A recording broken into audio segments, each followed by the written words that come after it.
નવી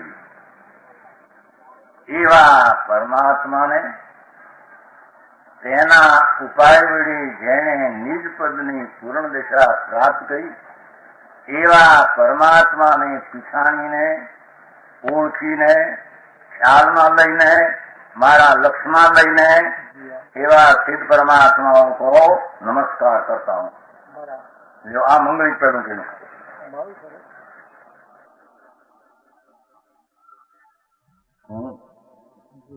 સમયસારમાં પણ એ લીધું છે ને ત્યાં સિદ્ધને જ પેલા લીધા, અહીં સિદ્ધને પેલા લીધા. શ્રોતાઓને કહે છે આ સિદ્ધને નમસ્કાર કરતા જ કહે છે ભાઈ સિદ્ધ સમાનની પર્યાય પ્રગટ થઈ એવાઓને નમસ્કાર કોણ કરી શકે? સમજાય છે કાંઈ? એ જેના હૃદયમાં જ્ઞાનની દશામાં સિદ્ધ પદને થાકી શકે અને વિકાર આદિ મારામાં નથી, હું પૂર્ણાનંદ સિદ્ધ સમાન શક્તિ છું એમ શ્રદ્ધા જ્ઞાનમાં સિદ્ધને થાપે એ સિદ્ધને ખરો નમસ્કાર કરી. સમજાણું કાંઈ? નમસ્કાર એટલે નમવું છે એની દશા કેવડી હોય એની પ્રતીતમાં ન હોય, નમે કોને? સમજાણું કાંઈ? તેથી ત્યાં તો એમ કહ્યું છે ને, અહીં પણ એ શૈલી છે. કુંકુંદાચાર કહે છે વંદી તું સર્વ સિદ્ધિ, હું સર્વ સિદ્ધોને નમસ્કાર કરું. એટલે અત્યાર સુધી જેટલા સિદ્ધ ભગવાન થયા એ બધાને મારા જ્ઞાન દશામાં મારી વર્તમાન જ્ઞાન કળામાં આપું છું. વંદન કરવું એટલે આદર કરું છું.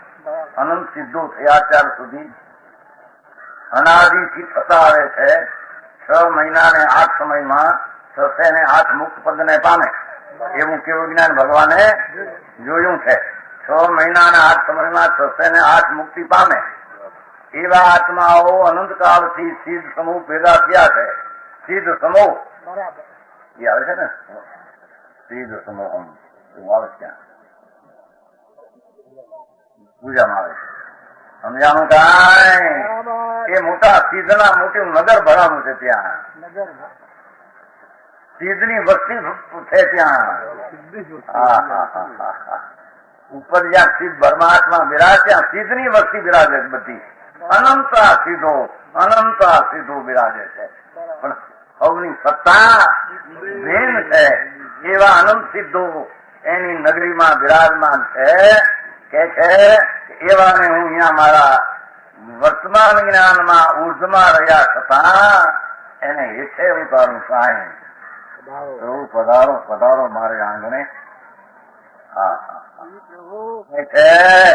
અરે સિદ્ધ નો આદર દેનારના આંગણા કેટલા ઉજળા હોય.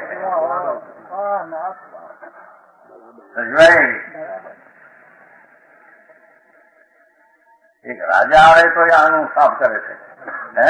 લુગડું પાથરે, આમ કરે, ધૂળ કરે, બેવડું દોડું હરકી કરે, ઝીણી કરે, ઝીણી બની ના થોડા કાંકરા ન રહી હેઠે. અનંત સિદ્ધો પરમાત્મા અશરીરી હે પ્રભુ નમો સિદ્ધાન. એવા અનંત અનંત નિર્મળ પર્યાયને પ્રાપ્ત ઉત્કૃષ્ટ પદને એવા અનંત સિદ્ધને હું વંદન કરું છું. એટલે આદર કરું છું. એટલે આદર કરું છું એટલે કે એ સિવાય રાગ ને અલ્પજ્ઞ ને નિમિત્ત નો આદર હું દ્રષ્ટિમાંથી છોડી દઉં છું. સમજાણું કાંઈ? અમારા આંગણા ઉજળા કર્યા પ્રભુ. અનંત સિદ્ધોને પોત્યાં બોલાવે છે. પ્રભુ પધારો નહીં. તો ઉતરતા નથી. ત્યારે પોતાની જ્ઞાન કરવાની પ્રગટ દિશામાં અનંતા સિદ્ધને અમારે કાંઈ નથી. વિકાસ કરે છે. આવો પ્રભુ નિર્વિકલ્પ પર્યાયમાં પ્રાપ્ત થાવ પ્રભુ આવો. સમજાય છે? એવી જેની દ્રષ્ટિ થઈ છે એ અનંતા સિદ્ધોને પોતાની પર્યાયને આંગણે પધરાવે. એને ભગવાને નમસ્કાર કર્યો કહેવામાં. આ બધા નમો સિદ્ધાન નમો રિયંતાન ગળિયા ગુઠે જાય એમાં કઈ વળે એવો સમજાણું કાંઈ બંબઈ કેટલા ભૂલી જાય એમને નવો સિદ્ધાંત નવો જંદાન નવો જંદાન નવો આવી હું પણ નમો નમે તો એ ચીજ કેવડી છે તું નમનાર એને આદર કેવા ભાવથી આપે છો તારા ભાવમાં શું શુદ્ધતા આવી છે એની કઈ ખબર વિના નમો અંતાણું એવા ઘડિયા તો હાંક્યા આનંદ કાળ એમાં કઈ વળ્યો ઘડિયા કેતા શું કહેવાય પાડો તમારે કે એકને બગડે બે બોલે ને શું કે તમારે હા સમજાણું કાંઈ એક ગાથામાં સમજાણું પોતાની પર્યાયમાં સિદ્ધને યાદ કરે છે ને બધું ભૂલીનો એકલા સીધો જ જાણે સરવરતા હોય નજરમાં અને નમસ્કાર કરવા લાયક નમવા લાયક તો જાણે અનંત સિદ્ધોના ટોળા એવી પર્યાયને જાણે નમવાને આ જગતમાં ચીજ હોય કોઈ રાગને નિમિત્તને અલ્પર્યાયમાં નમવા જેવું જગતમાં ન હોય એવી જેની અંતરમાં દ્રષ્ટિ થઈ છે આ એ અનંતા સિદ્ધોને પોતાના જ્ઞાનમાં પધરાવે સમજાય છે કાંઈ ચંદ્રભાઈ આ વાત એવી છે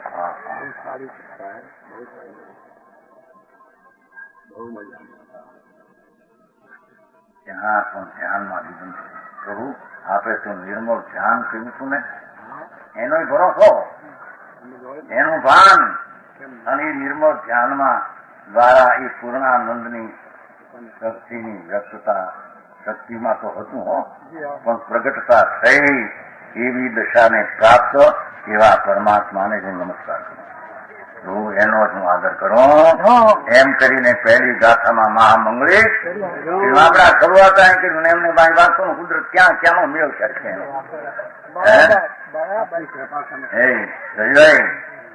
ત્યાંનું ક્યાં આવીને પીડ્યું જોવું હવે કોઈ હવા એક ત્રિવરમાં પહેલું બંધાય આ મકાન પેલું છે હા ઠીક છે ખાડો હતો ત્યાં ઊંચાણ કરી એમ કે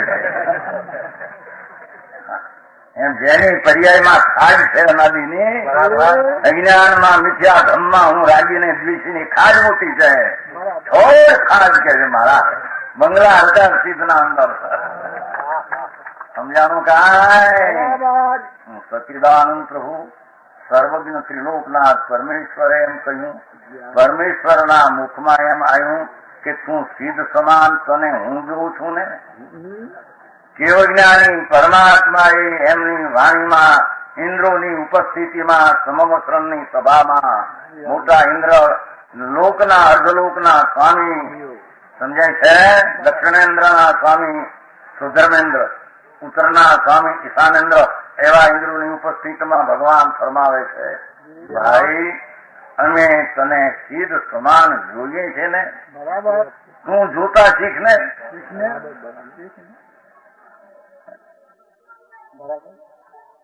સુંદરભાઈ હા કઈ જતો હવે શરમ શું છે આમાં છે આત્મા પરમાનંદની પર્યાય જે પ્રાપ્ત થઈ એનો ભરોસો કર્યો ઉપાયનો ભરોસો કર્યો એ શક્તિમાં હતું તે પ્રગટ શક્તિનો ભરોસો કર્યો અને તેમાં નમન કર્યું એટલે અંદર સ્વરૂપ તરફનો અંતર વિનય અને આદર કર્યો છે સમજાણું કાંઈ એને મંગળી કહે છે જુઓ ને સિદ્ધ સમાન પોતાના સ્વરૂપને જાળવીને એમ આવે છે ને પહેલી ગાથામાં સમયકાળમાં સિદ્ધ ભગવાન એ પ્રતિછંદને સ્થાને છે એમ આવે છે ને પ્રતિછંદ નહીં હે ભગવાન તમે સિદ્ધ છો એમ બોલે મોટું મકાન હોય ને જબરું 5 લાખ 10 લાખ કરોડ 2 કરોડ નું એમ અવાજ આમ આવે છે હે ભગવાન તમે સિદ્ધ છો એમ આવે અહીં બોલે હે પ્રભુ તમે પૂરણ છો એમ બોલે ત્યાં અવાજ એવો આવે હે પ્રભુ તું પૂરણ છો એમ આવે સમજાવું થાય હોય છે મોટા મકાન કરોડો 2 કરોડ 5 લાખ કરોડ મકાન જમરા વર્ગો પડે નહીં એવડું મહેસૂલ નું મકાન જોઈ શકે મોટું નહીં 1 કરોડ 3 કરોડ નું એક બંગલો છે ત્યાં મોટું બંગલો મોટું તો 5-5 કરોડ 10-10 કરોડના બંગલા હોય સમજી લે રાજાના. એ તો ધૂળના ઢગલા મોટા હોય ને આખા, પણ એવો અંદર જ અવાજ આવે, હે નાથ તને પૂર્ણ છો. અવાજ આમ આવે, હે નાથ તને પૂર્ણ છો. એમ શિવ ભગવાનને હા ગુફામાં એટલે આ અંદરમાં એકાકાર થાય ખરો પ્રસંગ પડે એમ કે સિદ્ધ પરમાત્મા એ પોતાને જાળવામાં એ પ્રતિ સંસ્થાન છે. અવાજ એમ કરે ને આ પરમાત્મા અવાજ અંદરથી આવે છે. સિદ્ધ સમાન સદા સદમેવ ચેતન રૂપ અનૂપ અમૂર્ત સિદ્ધ સમાન સદા સદમેવ મોહ મહાત્મ યાચમ યંગ પિયો પર સંગ મહાત્મ દેવો જ્ઞાન કળા ઉપજી મોકું કહું ગુણ નાટક આજમ કેરો સાસુ પ્રસાદ સદૈવ શિવ માર્ગ વેગે મટે કઠ વાસ વસેરો. આ શરીર માટીમાં વસમાં ધૂળમાં અરે ચૈતન અમૃત જેવો સાગર ભગવાન અતેન્દ્રિય આનંદ નો દરિયો એ આ કલંક આમાં વસે એ કલંક છે ને સમજાણું કાંઈ એમાં જશે ને જન્મ ગરમ કલંક છે આમાં જશે ને હે એમાં આવે તો એક શ્લોક આવે જન્મ કરવા એ કલંક છે જીવને શરમ શરમ જનક જન્મો આવે છે ને શરમ જનક જન્મો ટળે શરમ જનક જન્મો ટળે. હા અરે એક મેસુર 400 ઘીનો પાયલો હોય સરસ એને ગધડા મરેલાના ચામડામાં ઢાંકવો ગધેડું મરી ગયું ને એનું શરીરનું ચામડું હોય 400 ઘીનો પાયેલો મેસુર 510 વધ્યો હવે લઈ જવો છે દેશમાં કે છે નાખો ગધડાનો નાખે એમાં 3 લોકનો નાથ અતિન્દ્રિય આનંદની મૂર્તિ મુર્શિદની ઉપમા શું લેજે ને સમજાય છે કાંઈ? એવો આનંદ કંદ જેની દર્શન જ્ઞાન ચારિત્રની પર્યાયથી પૂર્ણાનંદને પ્રાપ્ત કરે એવું જેનું સ્વરૂપ એને આ માણસના હાડકામાં રાખીને શોભા કરવી કલંક છે કલંક. સમજાણું કાંઈ? શિવને યાદ કર્યા શરીર થવા સમજાણું કાંઈ? શરીર ફરી હવે નહીં અમે આ શરીરી થવાના અમે આ શરીરી 1-2 ભવે થવાના એમ કોલ કરાર કરીને સિદ્ધને નમસ્કાર કરે છે. બરાબર એક શ્લોક કયો એ સિદ્ધને નમસ્કાર કર્યો. હવે અરંત ભગવાનને નમસ્કાર. બીજો શ્લોક અરિહંત ભગવાનને નમસ્કાર. બરાબર ઘાવ ચૌક કયો વિલવ અનંત ચૌકય મીઠું કઈ જ્ઞાન પયન વિવી જ્ઞાનમ પયન વિવી અખમી કરું છું. ये अरिहंत भगवान जिसने घाव चौकम विलव कियो जेने 4 घाती कर्मों नो विलय नाम क्षय कियो. सिद्ध भगवान ने तो 8 कर्म नो क्षय है. अरिहंत भगवान विराजता हो त्यारे महावीर क्षेत्र में विराजे छे. अरिहंत भगवान अत्यारे भरत ईर्वतमा नथी. મહાવીર ક્ષેત્રમાં શ્રીલોકનાથ વર્તમાનમાં અરિહંત પદે શ્રી સિમંદર પ્રભુ બિરાજે એવા વિસ્તીર્થંકરો બિરાજે છે અને કેવળીઓ પણ મહાવીર ક્ષેત્રમાં લાખો બિરાજે છે. બરાબર અરે એ લાખો કેવળીઓ અને અરિહંતોની સત્તાનો સ્વીકાર કરીને અંદરમાં નમન એ કોઈ અપૂર્વ વાત છે. સમજાય છે કાંઈ? જે કોઈ જો જાણી અનંતમ દવત ગુણ પજીહિ જે કોઈ અરિહંત પરમાત્મા બિરાજે છે એ કેવા કે जिसने 4 ઘાતી કર્મોનો ક્ષય કર્યો છે. એમ કેમ ખુલાસો કર્યો કે હજી 4 કર્મ નિમિત્ત રૂપે બાકી, અરિહંતને 4 કર્મ બાકી છે હજી. મહાવીર પરમાત્મા જયારે અહીં સમોષણમાં બિરાજતા હતા ત્યારે ભગવાન અરિહંત પદે હતા. જયારે 4 કર્મ નાશ થયો, જ્ઞાનાવરની, દર્શનાવરની, મોહની, અંતરાય 4 બાકી હતા. વેદની એની ખબર ન મળે, ભગવાન જાણે. ઘરના આંકડા, બુદરા ને ગાદલાની ખબર કેટલા ઘરમાં છે, ધૂળના ગોચા કેટલા એની ખબર પડે એને બધી. હા હા, એ 4 કર્મ કોને ચાર્યા, 4 કર્મ કોને રહ્યા, 8 કોને ચાર્યા ને શું 8 હશે ભગવાન જાણે. તો ભગવાન તો જાણે છે કે છે. ઓહો, અરિહંતના જેને દ્રવ્ય ને ગુણ ને પર્યાય ને જાણ્યા, પરમેશ્વર ત્રિલોકના અરિહંત પદ જ્યાં આગળ વાણી ઉઠે છે, વાણી નીકળે છે. સિદ્ધને વાણી હોતી નથી. સિદ્ધ પરમાત્મા તો અશરીરી થઈ ગયા, એને વાણી શરીર હોતું. અરિહંત ને શરીર ને વાણી હોય છે. કેમ કે ત્યાં 4 કર્મ અઘાતી બાકી રહ્યા છે. ભગવાન બિરાજે છે મહાવીર ક્ષેત્રમાં. ત્યારે સમોષણમાં ઇન્દ્રોની ઉપસ્થિતિમાં ભગવાનની વાણી નીકળે છે. ઈચ્છા વિના એને 4 ઘાતી કર્મનો નાશ કર્યો છે. જેને એવા અરિહંત પદના દ્રવગુણ તો ઠીક, પણ એની પર્યાયની આટલી સામર્થ્ય છે. આયું જેને જ્ઞાનમાં જાણ્યું કે છે કે એ આત્મા અંતરમાં પોતાની હારે આવી પર્યાય આવો આત્મા ને હું એની નાચની જાતનો આત્મા. સમજાય છે કાંઈ? સિદ્ધનો નાતીલો છું. હવે શું આવ્યું તમે પેલા બોલમાં આવ્યું છું? છોકરા અંતો બોલતા હું સિદ્ધનો નાતીલો છું. હા હા હા હા,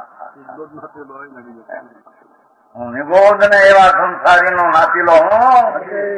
નાતીલો નથી કેતા 10 માં અમારો નાતીલો ભલે 5-50 કરોડ રૂપિયા પર છે, અમારો નાતીલો કહીએ. હે નાતીલો ને એને છોકરા લગ્ન હોય તો ભલે ગરીબમાં હોય, ભીખમાં માંગતો હોય તો પણ એ નાચમાં જમવા ઈ જાય. વાઘરી ગીરી બંગલા લાખ નહીં કે જમવા જાય ત્યાં ભેગો. હે એને નોતરા ન હોય, એને ઈ જાતના. અને બોલ્યા ને વગર બોલ્યા કે નાચ અમારી છે, દાજ મારી નાચ છે, માટે હા. અને તે પણ ઈ પાછું હજી તમને ઈ ગમે એવા એના છોકરા હોય ને, પેલા ખાલી કોઈ વેચવા ને દાજ મારી ના છોકરા હોય માંડવાઈ ગીરી જાય. અને બોલ્યા હોય ત્યાં ઉભા રહે, બહાર ના પાડે. ખાલી કોઈ ત્યાં ઉભા રહે, અંદર ન કરે. એની હદ જેટલી હોય. સમજાણું કાંઈ? બધું જોયું છે ને. આ તો બધું અમે જોયું છે બધાની વાતો. હા, વાણી ગરીબ હોય તો પકડી જાય અંદર. અમારી નાચમાં છોકરો નાચ બાંધે ત્યાં ઉભર એમ સિદ્ધ પરમાત્માને અહીંયા કહે છે પ્રભુ હું તો તારો નાતીલો છું. હો આ થોડા કાળમાં પ્રભુ તારી હારી અનુભવ કરવામાં આવવાનો છું. ત્યાં સમજાણું કાંઈ? અહીં અરિહંતના સ્વરૂપને પહેલું જાણે છે ત્યારે એને આત્માના દ્રવ્ય મેળવે છે કે હું આવડો, આ ભગવાન આવા ને હું આવું કેમ, આ અલ્પ પર્યાય કેમ, મારી દશામાં અલ્પ અવસ્થા કેમ, આ રાગ કેમ. અંદરમાં જાય છે, દ્રષ્ટિ કરે છે, ત્યાં આ પૂર્ણ સ્વરૂપ છે એમ પ્રતીત થતા એને ક્ષાય સંકેત થાય છે. ક્ષાય થયું એટલે કેવું ના લીધે છૂટકો. સમજાણું કાંઈ?